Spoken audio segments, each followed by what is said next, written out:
오늘 누가복음 19장 41절에서 48절의 본문을 통해서 주님 오늘은 울고 싶습니다 라는 제목으로 하나님의 말씀 함께 나누기를 원합니다. 설교를 시작하기 전에 2025년 3월 7일에 공개된 넷플릭스 한국 드라마, 요즘은 뭐 정규 방송보다도 이런 넷플릭스라든지 이런 방송에 또한 콘텐츠의 드라마를 더 많이 보는 것 같아요. 박보금, 아이유가 출연한 폭삭 속았수다 라는 드라마를 여러분 보신 적 있는지 모르겠습니다. 저도 사실은 못 봤습니다. 그런데 일부러 우리가 이 때문에 좀 찾아보기도 했는데, 1950년대 제주에서 태어난 요망진 반항아 예순, 아이유가 그 역할을 맡았고, 팔불출무쇠 관식, 박보금 씨가 그 역을 맡은 작품입니다.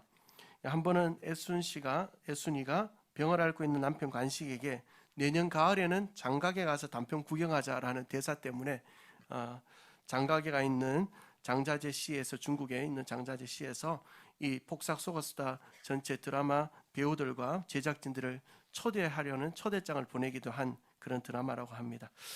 이 포스터를 많이 보셨을 거라 생각합니다. 근데 저 폭삭 속았수다라는 단어가 제목이 매우 수고하셨습니다라는 제주도 방언이라고 합니다. 그러니까 어디에 쏘갔다 이런 말이 아니라, 저도 그런 줄 알았는데 매우 수고하셨습니다라는 표현이래요. 제주도 방언이랍니다. 그래서 우리가 이번에 정교인 수련회를 앞두고 우리 교육자들과 회의를 하다가 정교인 수련회를 뭘로 하면 좋겠습니까 해서 이 제목이 나온 거예요. 저는 처음에는 뭔지 몰랐었거든요. 목사님, 우리 은혜인 성도님들 참 여러 가지로 주님을 위해 또 세상에서, 가정에서, 교회에서 충성되이 살고 계시는데 매우 수고하셨습니다 이런 주제로 우리 폭삭 속았수다라면 어떻겠습니까 해서 그거 참 좋은 것 같다. 그래서 포스트가 하나 나왔죠. 그래서 이 포스트입니다. 폭삭 속았수다. 아이유하고 제 사진을 저렇게 편집해가지고 이렇게 게시를 했더니만 어떤 분들이 이렇게 이야기해요. 아이유가 도대체 무슨 죄냐. 그리고 또 어떤 분이 이렇게 얘기합니다. 폭삭 속았수다가 아니고 제목이 잘못됐습니다 목사님, 폭삭 싸갔수다, 폭삭 썩었수다 이렇게도 얘기해요.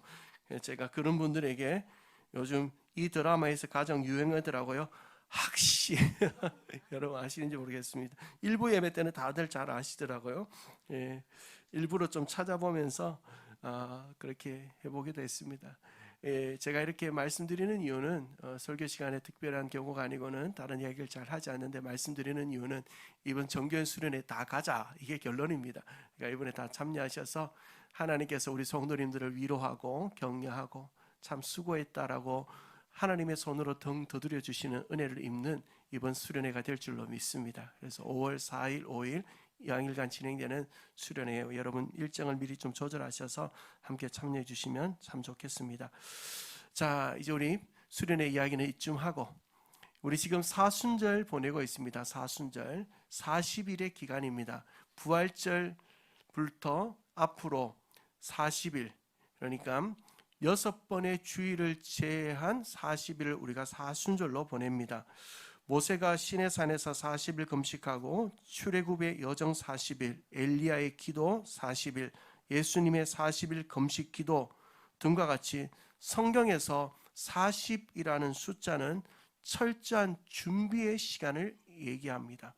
그래서 우리가 이 사순절을 보내면서 온 인류를 위해 십자가 지신 예수 그리스도의 그 죽으심을 기념하고 또 묵상하고, 그리고 그 십자가 앞에서 내 자신을 회개하고 절제하며 금식하고 깊은 묵상과 경건의 삶을 통하여 예수 그리스도의 참된 제자가 되기를 결단하는 시간, 그것이 바로 사순절입니다.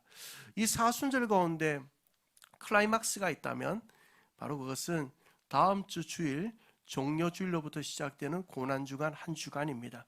그래서 우리 교회에서는 고난주간이 되면 꼭 마지막 한 주간에 걸쳐서 저녁 기도회로 함께 모여 기도합니다. 저는 참 하나님의 은혜가 큰 것 같아요. 부족하지만 메시지라든지 기도의 시간이 그 어떤 때보다 우리의 영혼을 하나님의 은혜로 물들게 하는 것 같습니다. 여러분 힘써 참여하시면 좋겠습니다.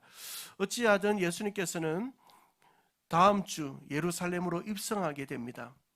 예루살렘으로 입성하신 주님은 200만 명의 환호 속에 호산나 다윗의 자손이여 우리를 구원하소서 소리를 지르며 그 예수님을 영접해요.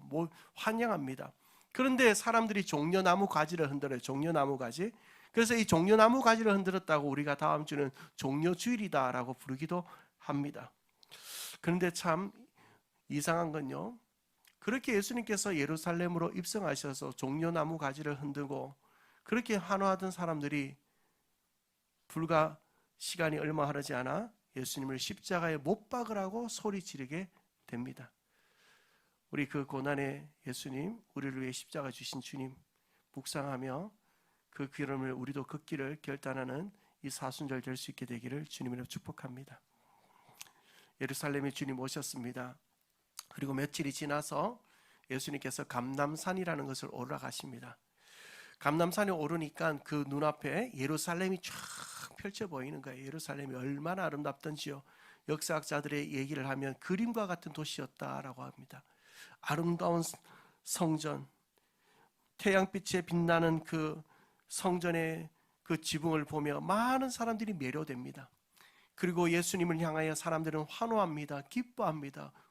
구주가 왔다고, 호산나 다윗의 자손이 우리를 구원하, 우리의 구원자가 드디어 오셨다라고 소리 지릅니다. 그런 환호와 기쁨의 현장 감람산 위에서 우리 예수님은 참 이상한 그 분위기와는 맞지 않는 행동을 보여주십니다. 그것이 바로 41절을 여러분 보시겠습니까? 41절을 보면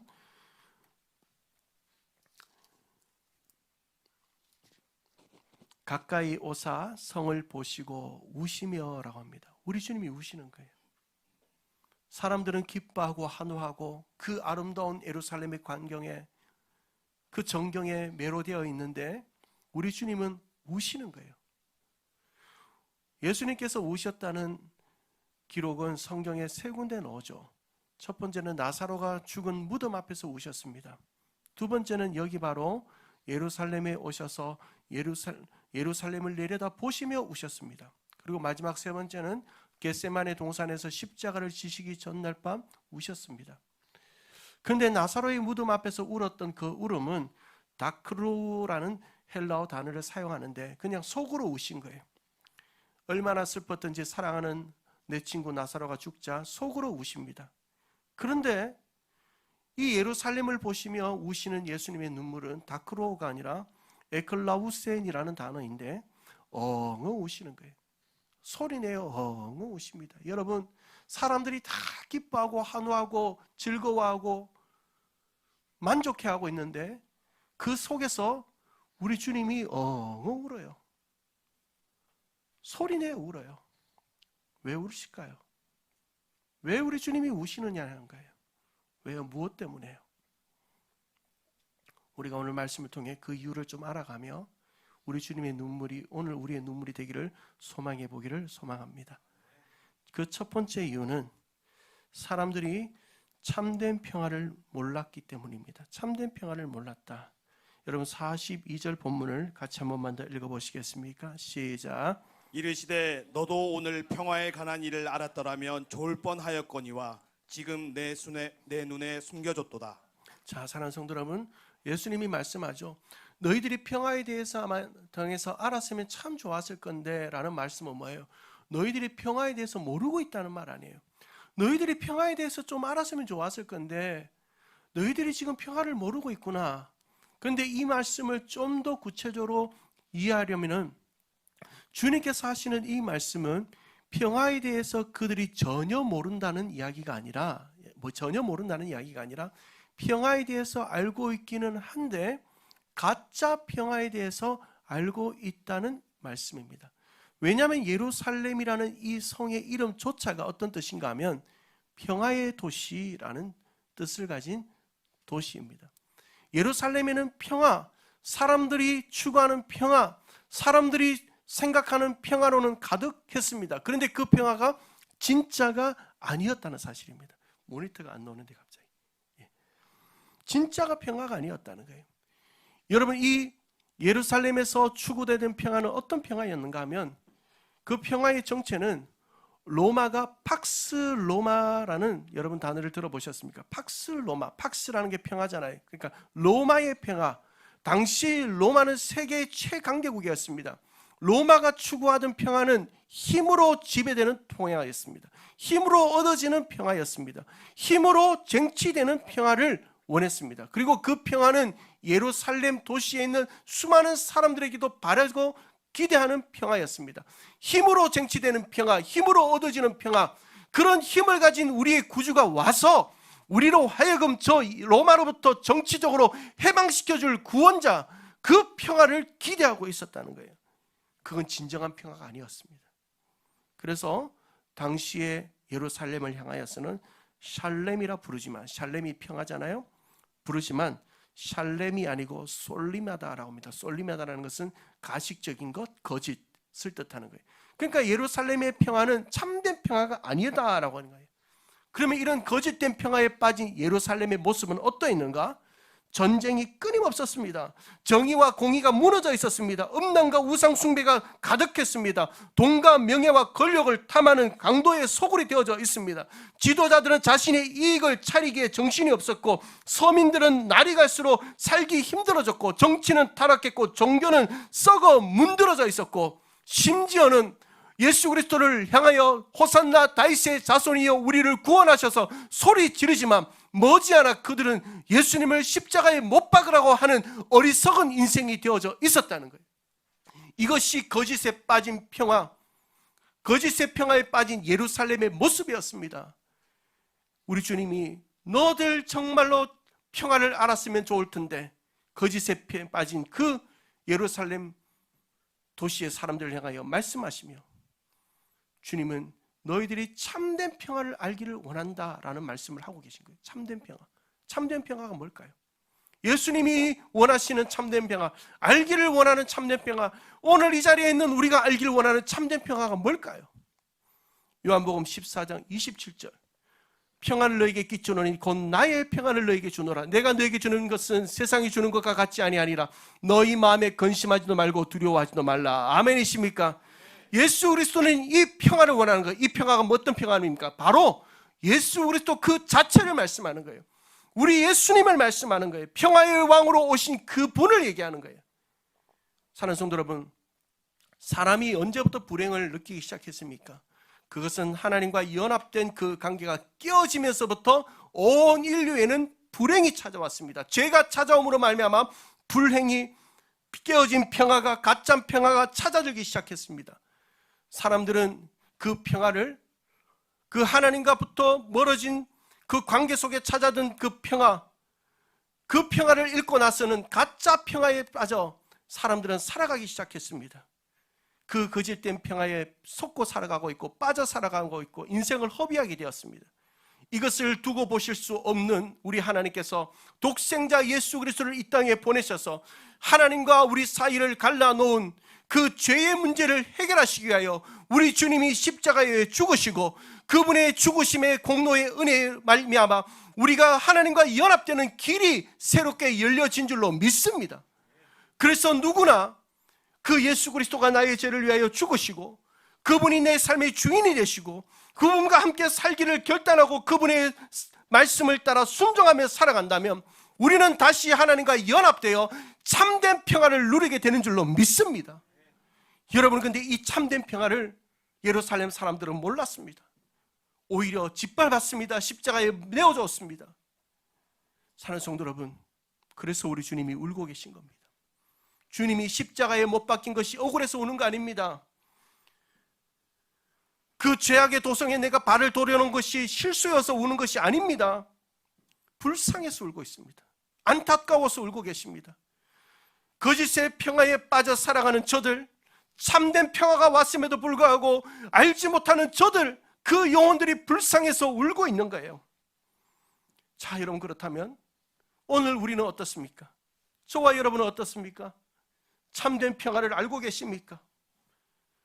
여러분, 어떤 평화가 여러분에게 참된 평화라고 생각하고 살아가고 계십니까? 학생들은 좀 더 좋은 성적, 좀 더 좋은 대학에 들어가면 참된 평화를 얻게 될 거라고 생각합니다. 연봉이 높은 직장에 들어가면 참된 평화를 얻을 거라고 취업을 준비하는 사람들은 생각합니다. 사업을 하는 사람은 좀 더 수입을 얻고 성과를 내면 참된 평안을 얻을 것이라고 생각합니다. 집이 없는 사람들은 집을 살 수만 있다면 참된 평안을 얻을 것이라고 생각합니다. 좋은 차, 아름다운 배우자, 명품의 옷을 걸치고 다니면 사람들은 참된 평안을 얻은 것이라고 생각합니다. 통장에 내가 원하는 어느 정도의 잔고가 있으면 참된 평안을 얻는 것이라고 생각합니다. 좀 더 젊어지고 아름다워지고 맛있는 음식 마음껏 먹을 수 있다면 참된 평안을 얻는 것이라고 생각합니다. 여러분, 그런 건 참된 평안 아닙니다. 여러분이 그것이 참된 평안이라고 생각하고 그것을 쫓아 살아가다 보면 언젠가는 허무함과 공허함에 빠져 내 인생이 허비되었음을 깨닫게 될 것입니다. 사랑하는 성도 여러분, 참된 평안은 우리 주님인 줄로 믿습니다. 우리 주님을 믿으십시오. 우리 주님을 붙드십시오.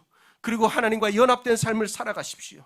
그때 우리 영혼의 어떤 것으로도 채워줄 수 없는 영혼의 공허함은 채워지고 참된 평화가 내 영혼에 찾아듦을 보게 될 줄로 믿습니다. 그 은혜를 사모해야 됩니다. 하나님, 참된 평화를 나에게 주옵소서. 하나님, 참된 평화이신 예수 그리스도, 하나님과 연합된 삶이 우리 가정에 있게 하여 주옵소서. 참된 평화이신 예수 그리스도로 말미암아 이 민족이 하나님과 연합되게 하여 주시옵소서. 그때 참된 평화가 우리 민족에도, 우리의 가정에도, 우리의 삶에도, 우리의 교회에도 임하게 될 줄로 믿습니다. 근데 사람들이 이거 외면하고 있습니다. 목이 터져라 외치지만 사람들이 듣지 않습니다. 그래서 사람들이 외면하는 그 모습을 보시는 우리 주님은 오늘도 울고 계십니다. 오늘도 울고 계세요. 두 번째로 우리 주님이 왜 우셨는가? 성전이 강도의 소굴이 되었기 때문입니다. 성전이 강도의 소굴이 되었다. 예루살렘 성 안에 있는 사람들이 거짓된 평화에 빠져 살아가며 그들의 인생이 고통 가운데 있는 것을 보시며 흘리신 예수님의 눈물이 연민의 눈물, 안타까움의 눈물이었다면 예루살렘 성전을 보시며 흘리시는 예수님의 눈물은 통분의 눈물입니다. 통분의 눈물, 분노의 눈물이에요. 여러분, 45절과 46절을 한번 보시면, 45절을 먼저 보시면 성전에 들어가서 장사하는 자들을 내쫓으시며, 그리고 46절입니다. 같이 읽어봅시다. 시작. 그들에게 이르시되 기록된 바 내 집은 기도하는 집이 되리라 하였거늘 너희는 강도의 소굴을 만들었도다 하시니라. 왜 우리 주님께서 그 성전에 들어가서 상을 뒤엎으시고 장사하는 사람들 떼어 쫓으시며 내 집은 기도하는 집이다, 만민이 기도하는 집이다라고 말씀하셨는가? 이것을 이해하려면 당시의 상황을 좀 알아야 돼요. 당시의 상황을 좀 알아야 돼요. 여러분, 성전 안에는 환전소라는 것이 당시에 존재했습니다. 원래는 감람산 위에 있었는데, 산에 있었는데 그 환전소가 점점 내려와서는 결국은 성전 안에까지 완전히 들어오게 됩니다. 환전소가 뭐 하는 겁니까? 뭐 하는 곳이죠? 쉽게 생각하면 됩니다. 우리가 외국 나가려면 환전을 해서 가게 되잖아요. 요즘은 뭐 트래블 카드가 있어서 카드 하나로도 다 되던데, 여러분, 환전을 예전에는 다 해서 가게 돼 있어요. 그것처럼 성전에서는 세겔이라는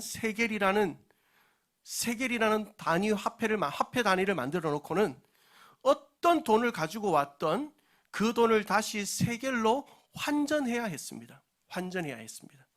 그러니까 여러분, 유대의 남자들은, 이스라엘의 남자들은 1년에 3번은 반드시 예루살렘 성전에 와야 합니다.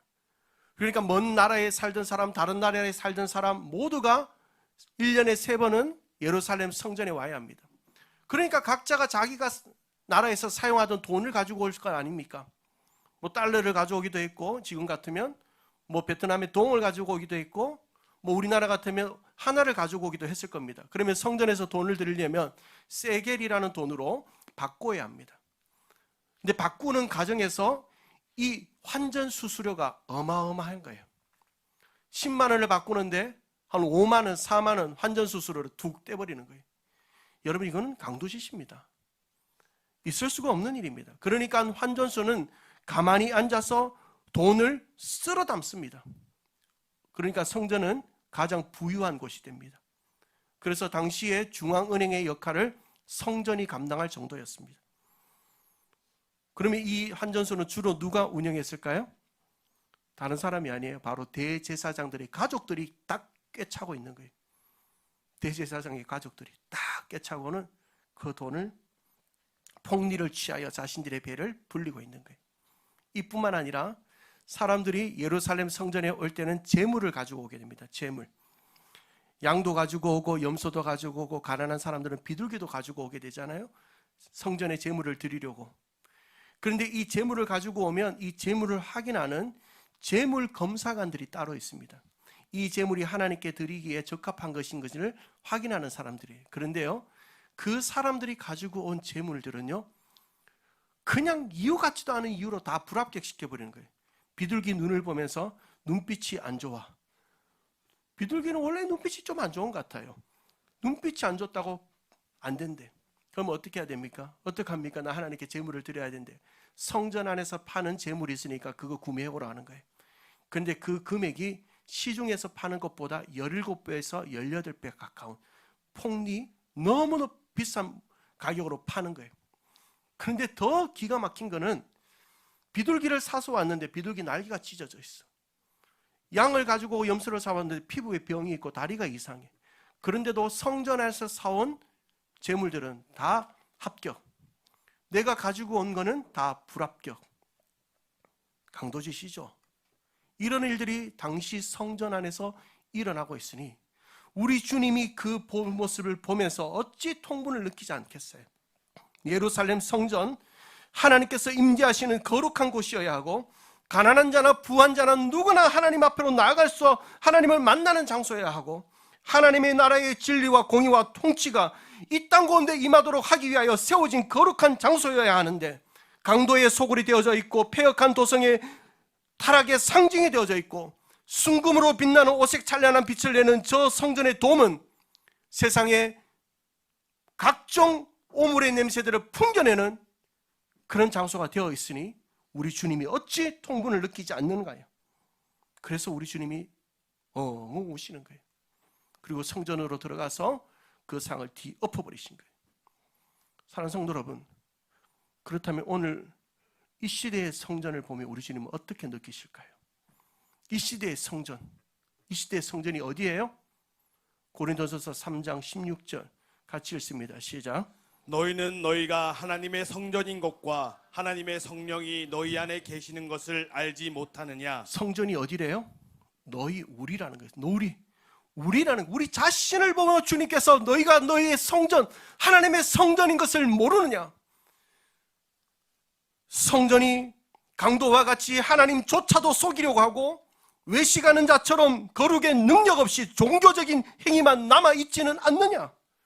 사랑 그렇게 외치면서 주님 사랑하는 마음 잃어버리고 교회 사랑 따위는 관심도 없고 이웃 사랑하는 것은 그냥 사치로 여기며 살아가고 있고 주님의 희생으로 말미암아 새 생명 얻었음에도 불구하고 누군가의 희생을 바라며 여전히 누군가의 희생만을 바라면서 내 손에는 희생, 헌신, 섬김 따위는 조금도 묻히지 않으려고 주머니에 손 넣고 있고 교회에 와 있다가는 성전이 척하지만 교회 문만 나가면 성질대로 살아가는 우리라면, 그게 우리라면 우리 주님은 여전히 우리를 보며 울고 계실 거예요. 여전히 통분을 느끼실 거예요. 사랑하는 성도 여러분, 이건 여러분들에게 하시는 말씀만은 아닙니다. 저에게도 목사가 이럴 수 있는 가능성이 제일 높아요. 저에게도 우리 모두에게도 하시는 하나님의 말씀이에요. 사랑하는 성도 여러분, 그래서 주님이 뭐라 말씀하십니까? 만민은 기도하는 집이다. 내 집은 만민이 기도하는 집이다. 이 말씀을 역으로 생각하면 기도 없으면 성전이 성전되지 못한다는 거예요. 우리 사순절 기간 성전으로 부름받은 우리가 주님 보시기에 어떠할지 기도해야 합니다. 내 모습이 혹이라도 주님 보시기에 눈물 흘릴 만한 성전이 되어져 있다면 성령의 불로 나를 태워주시고 나를 변화시켜 주시길 위해 주님 앞에 울어야 합니다. 주님 앞에 엎드려야 합니다. 성전이 성전될 수 있도록 그 은혜가 우리 모든 은혜인 가족들에게 있게 되기를 주님의 이름으로 축원합니다. 왜 우리 주님께서 눈물을 흘리셨는가? 마지막 세 번째, 심판의 날을 준비하지 않았기 때문입니다. 심판의 날을 준비하지 않았습니다.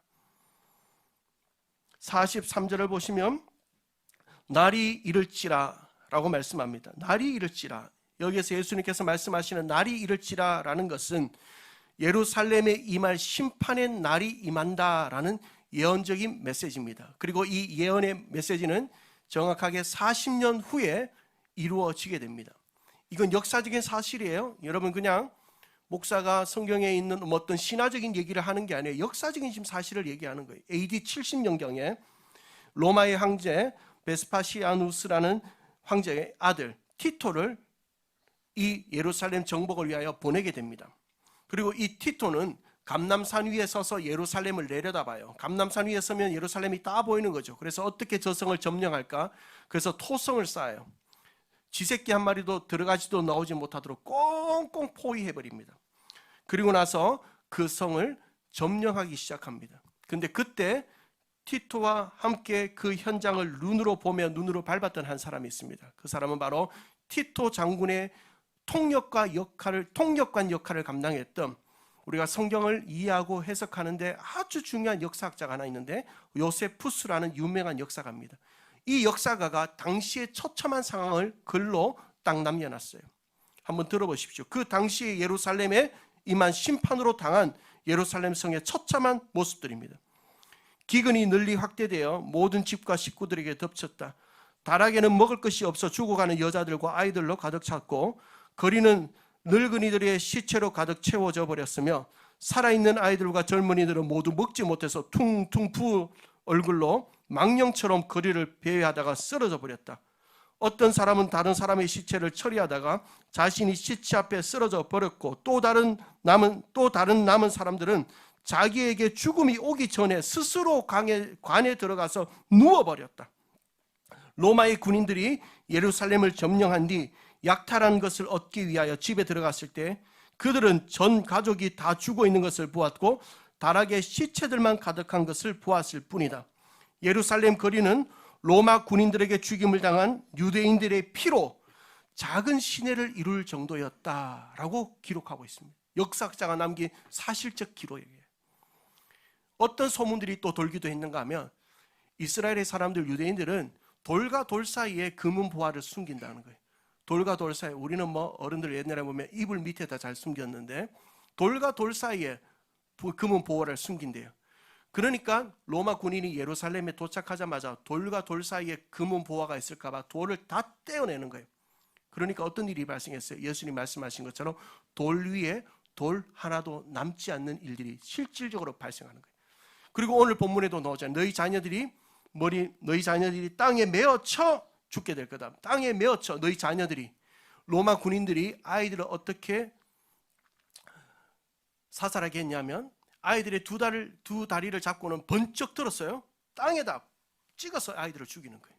심지어는 두 아이들의 발을 잡고는 빙 돌려서 벽에다가 머리를 밖에서는 부딪히게 해서는 아이들을 죽이게 하는 거예요. 이 말씀이 그대로 이루어진 거예요. 티토 장군이 설 그 감람산에 우리 주님이 먼저 서셨어요. 40년 후에 이런 일이 예루살렘 성에 일어날 것을 우리 주님이 눈으로 보시니까 그 끔찍한 현장을 보시면서 우리 주님이 울지 않고 어떻게 견딜 수가 있어요. 그런데 더 안타까운 것은 뭐냐면 그 심판이 있을 건데, 그 심판이 곧 있을 건데 예루살렘 백성들이, 주민들이 조금도 관심이 없는 거예요. 조금도 그것에 대하여 준비를 하지 않는 거예요. 그러니 우리 주님의 마음이 어떻게 안 찢어질 수가 있어요. 사랑하는 성도 여러분, 예루살렘을 바라보며 우시는 그 심판에 대하여 무감각한 그 세대의 사람들을 보며 우시는 주님께서 우리에게 하신 심판날에 대한 경고가 있다는 사실을 여러분 알고 계실 겁니다. 계시록 22장 12절에 보면 보라, 내가 속되오리니 내가 줄 상이 내게 있어 각 사람에게 그가 행한 대로 갚아주리라. 계시록 1장 7절에 볼지어다 그가 구름을 타고 오시리라. 각 사람의 눈이 그를 보겠고 그를 찌른 자도 볼 것이고 땅에 있는 모든 족속이 그로 말미암아 애곡하리니 그라리라. 아멘. 베드로후서 3장 10절입니다. 그러나 주의 날이 도둑과 같이 오리니 그날에는 하늘이 큰 소리로 떠나가고 물질이 뜨거운 불에 풀어지고 땅과 그 중에 있는 모든 일이 드러나리로다. 이러한 심판날에 대한 경고의 메시지는 성경에 수없이 등장합니다. 여러분, 초림의 주님, 우리를 구원하시기 위해 오신 주님에 대한 예언의 메시지는 성경에 456번 나옵니다. 그 예언은 그대로 성취되었습니다. 여러분 믿으십니까? 그런데 주님, 다시 오실 재림의 주님에 대해서는 3배 반 이상 1518번 경고하고 계시고 예언하고 계십니다. 우리 주님은, 초림의 재림으로 오신 그 주님은 우리를 구원하기 오시지만, 재림의 주님으로 오시는 그분은 영광의 면류관을 쓰시고 우리를 심판하기 위해 오십니다. 심판하기 위해 오십니다. 그 심판대에서는 생명과 사망의 심판이 내려질 겁니다. 생명의 심판은 하나님의 참된 자녀로 살아가며 하나님을 신실하게 믿고 따르는 자들에게 내려질 것이지만, 사망의 심판은 뭐 그런 날이 오겠어? 아이고, 이 온 세상 뭐 그런 날이 오겠어? 심판의 날? 그런 거 없어. 여러분, 이 심판의 날에 대한 훼손된 메시지 만들어버린 게 누군가? 사이비들이 이거 너무 잘 만들었어요. 지금까지 한국교회가 이것 때문에 몸살을 앓았어요. 우리 주님이 반드시 오는데 그 날짜를 정해놓고 언제 오실지는 모릅니다. 그렇지만 주님은 반드시 와요. 그런데 그 날을 무시하고, 그런 날이 뭐 오겠어? 생각지도 않고 무시하고 사는 사람들 뿐만 아니라 진실된 믿음 없이 주여 주여 입으로는 부르지만 정말 참된 믿음이 없는 사람들에게는, 교회 왔지만, 죄송하지만 나는 몇십 년 교회 다녔지만 진실된 믿음 없이 다닌 사람들에게는 사망의 심판대에 설 수도 있는 거예요. 우리 이 경고를 절대 무시해서는 안 됩니다. 절대 무시해서는 안 됩니다. 예루살렘 주민들은 심판의 날에 대하여 준비하지도 않고 무관심했습니다. 우리 주님은 반드시 오십니다. 준비하지 못한 채, 그날을 준비하지 못한 채 예수님을 떠나서 말씀에 순종하지도 않고 성령님의 인도를 따라 살지 못한다면 예루살렘에 임한 이 심판의 끔찍한 고통이 우리에게도 올 수 있다는 사실을 여러분 오늘 이 아침에 반드시 기억할 수 있게 되기를 주님의 이름으로 축원합니다. 그렇다면 우리가 어떻게 준비해야 될까요?